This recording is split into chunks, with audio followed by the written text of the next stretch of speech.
喺美式桌球嘅規則裏面，如果喺唔犯規嘅情況底下，將9號球打入袋，即使台面上面仲有其他波，進攻嘅一方都會立即獲勝。呢種進攻嘅方法俗稱冚9 （Combination Shot of 9 Ball），係桌球新手林百川嘅至愛。今日係5月11號嘅個人賽，打咗3場賽事就冚足3局。鏡頭見到趁住對手開波失誤，白波任擺，嘗試瞄準用白波撞1號波，再撞9號波入尾袋，搞掂1Q 收工。角度太大，亦都無咗佢對冚9嘅慾望。你見佢諗都唔諗就趴落去，利用白波撞完目標球產生嘅分離角，再擠入個9號，一個轉身幾瀟灑，又攞1局啦。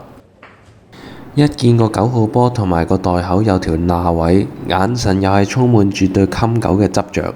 不過呢個角度要入咗個長台嘅6號波，先可以將個白波校返一個比較直嘅位置去冚。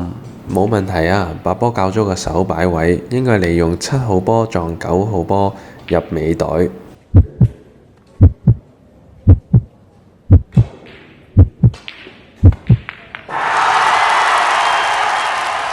恭喜晒冚9小子順利晉級個人賽8強。